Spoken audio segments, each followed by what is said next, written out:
Halo Geeks, jumpa lagi dengan Teknode di sini. Dan kali ini kita akan membahas sebuah barang yang lagi hot-hotnya ya, dari Soundcore.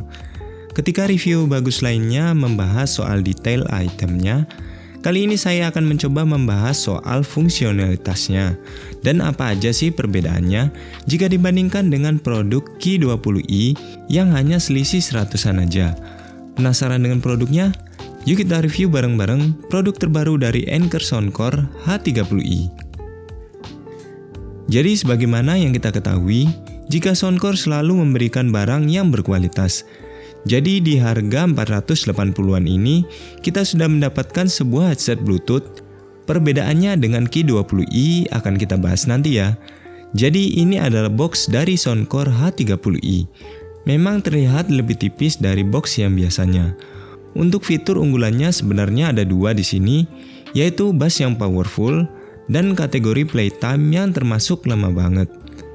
Di dalam boxnya sendiri kita akan mendapatkan item yang simple, yaitu dari headsetnya sendiri. Kemudian di dalam kartonnya ini diselipkan sebuah buku manual yang berisi tentang keterangan dari headphone ini. Dan yang terakhir adalah dari dua buah kabel, yaitu kabel USB Type-C yang fungsinya cuma buat ngecas, dan sebuah kabel aux 3,5 mm. Dan kemudian ini adalah penampakan dari headsetnya. Kesan pertama saya setelah memegangnya adalah stylish dan portable ya. Memang segmentasi headphone ini lebih ke arah traveling headphone ya, jadi lebih mudah dilipat. Modelnya sendiri mirip dengan JBL T450 ya, yang mudah dilipat seperti ini. Bentuk cupnya sendiri tidak terlalu besar, karena memang dari desainnya ini sendiri berjenis on-ear ya, jadi tidak sepenuhnya menutup kuping. Jika dibandingkan dengan Q20i tentu saja agak berbeda ya dari ukuran cupnya. Sebenarnya kedua headphone ini bisa dilipat dan memiliki 3 aksis gerak yang fleksibel banget. Cuma untuk yang H30i ini bisa sepenuhnya dilipat ke dalam seperti ini. Sedangkan untuk Q20i ini bisa sampai ke dalam sih, tapi tidak bisa semuanya. Jadi untuk yang H30i ini lebih gampang jika dibawa ke dalam tas kecil. Untuk desainnya sendiri masih tetap keren ya, ala Anker. Dengan warna yang hitam doff, serta aksen Soundcore yang berwarna silver pada bagian cupnya, yang membuatnya menjadi cakep banget. Materialnya sendiri sudah tidak diragukan lagi ya. Bahan plastiknya bagus dengan adjustable headband yang sudah terbuat dari metal. Cakep banget ya. Untuk kenyamanannya sendiri, H30i ini sudah menyediakan busa yang empuk pada bagian headband dan ear cup-nya. Material kulit sintetisnya masih bagus, intinya seperti headphone mahal dan gak kalah sama JBL. Untuk tingkat kenyamanannya sendiri masih terbilang oke ya, meskipun desain on-ear itu memang tidak bisa digunakan terlalu lama karena memang menekan dari daun telinga. Namun untuk H30i ini, selama penggunaan sekitar 2 jaman masih terasa nyaman kok, meskipun agak sedikit pegel. Tapi kategori busanya ini sudah termasuk empuk kok. Jadi memang tidak bisa disamakan dengan Q20i ya, yang berjenis close ear. Jadi salah satunya juga, suara yang dari luar tentu saja bisa bocor. Untuk clampingnya di sini termasuk pas ya, tidak begitu galak dan tidak juga terlalu loose. Jadi masih nyaman tapi nggak gampang lepas. Desain cupnya yang kecil ini membuatnya jadi nggak begitu norak ketika dibawa kemana-mana ataupun sekedar jogging.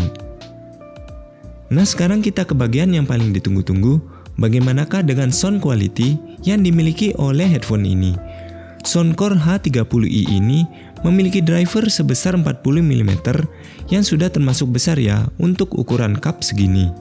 Dengan kodek SBC dan AAC, ternyata sudah menghasilkan suara yang sudah terbilang bagus.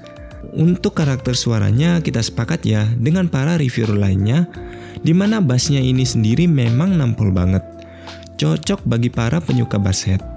Untuk karakter suaranya di sini sedikit unik ya. Bassnya di sini memang lebih ke arah bumi dan agak bleber ke tengah, sehingga beberapa detail mid-nya tertutupi. Tapi sub-bassnya masih kategori yang enak dan mengentak. Overall karakter suaranya sebenarnya lebih condong ke arah V-shape dengan ciri khas bass dan treble yang dominan serta mid yang agak lebih rendah. Tapi entah kenapa di sini untuk vokalnya sendiri agak cenderung lebih maju ya. Malah kadang terlalu maju ke depan. Mungkin ada sedikit pengaturan EQ dari softwarenya. Untuk treble-nya di sini udah termasuk kecering ya, tapi tidak menusuk. Masih dalam kategori yang enak.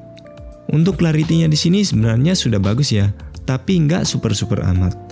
Soundstage-nya sendiri nggak terlalu luas banget, karena ini memang on ear ya. Jadi pasti ada beberapa suara yang bocor.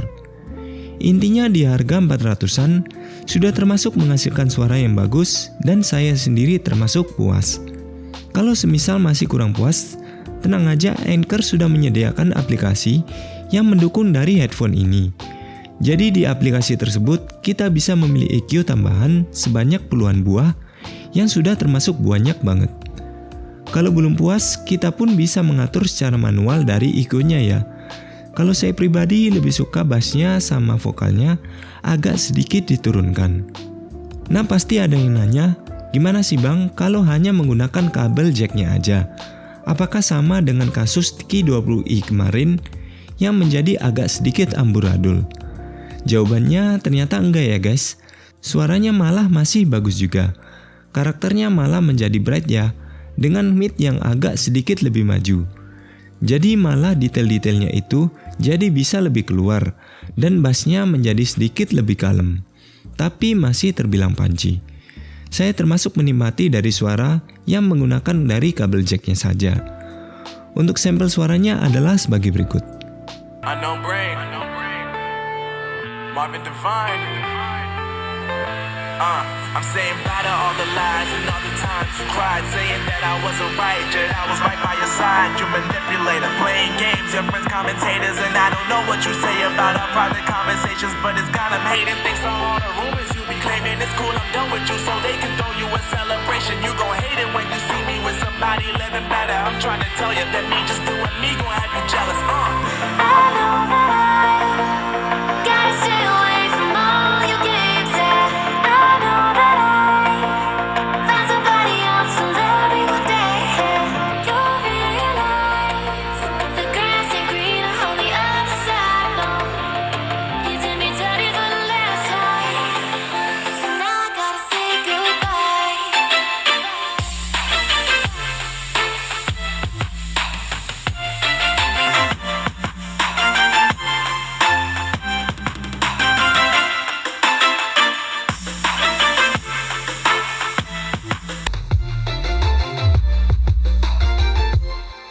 So now I gotta say goodbye.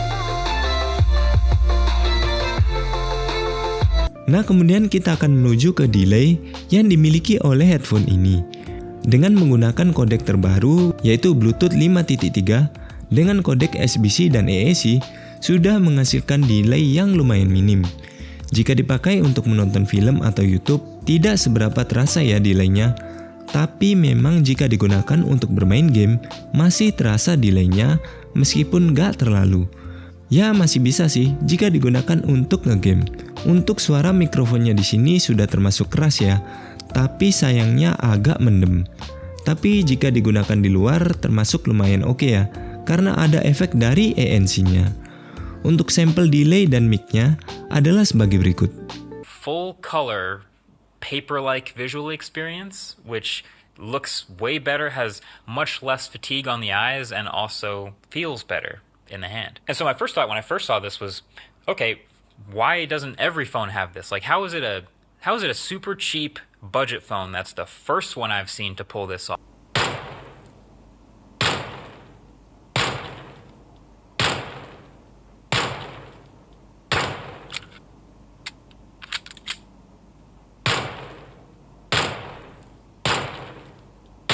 Halo, cek 1, 2, 3. Ini adalah kualitas mikrofon dari Soundcore H30i. Gimana hasilnya menurut teman-teman? Setelah tadi saya melakukan pengetesan untuk kualitas suara dari mic-nya ini sendiri, ya bisa dibilang lumayan sih. Meskipun kategorinya agak cenderung sedikit mendem ya. Karena mungkin ini memang juga ada sedikit efek dari environmental noise cancellation. Dan kemudian akan saya coba ya testing dengan menggunakan ambient noise untuk membuktikan apakah environmental noise cancellation-nya ini bekerja dengan baik. Halo, cek 1 2 3. Ini adalah kualitas mikrofon dari Soundcore H30i ketika digunakan dengan menggunakan sampel dari ambient noise. Gimana hasilnya menurut teman-teman? Untuk noise environmental isolation-nya ini sebenarnya bisa bekerja dengan lumayan baik ya. Tapi gimana hasilnya menurut teman-teman? Silakan komentar di kolom di bawah. Nah, yang terakhir adalah soal konektivitas, ketahanan baterai, dan fitur yang dimiliki oleh H30i ini. Dengan kodek yang terbaru Bluetooth 5.3, so pasti aman ya dalam soal koneksi. Masih aman hingga jarak 10 meteran. Untuk baterainya sendiri memang badak sih ya. Baterainya sebesar 800 mAh yang diklaim bertahan hingga 70 jam pemakaian. Saya sendiri memang belum menggunakannya sampai full, cuma emang ini saya sudah gunakan berhari-hari ya, dan termasuk gak habis-habis. Jadi saya rasa emang real ya untuk soal ketahanan baterainya. Lalu juga headphone ini bisa dikonekkan untuk kedua device sekaligus ya. Jadi misalnya di sini saya bisa gunain untuk satu laptop dan satu HP. Jadi nggak perlu repot-repot untuk pairing ulang. Nah, jadi kesimpulannya, apakah headphone ini worth untuk dibeli? Di harga 400-an tentu saja worth banget ya. Sangat bisa bersaing dengan headphone portable lainnya. Desain yang cakep, build quality yang oke, suara yang bagus, serta daya tahan baterai yang badak, membuat headphone H30i ini menjadi sangat recommended buat traveling. Jika ada yang membandingkan dengan Q20i, tentu saja berbeda tujuan ya. Jika kalian butuh headphone yang stay, buat ngedit ataupun untuk nonton berjam-jam, maka boleh untuk memilih Q20i yang memang berjenis over-ear.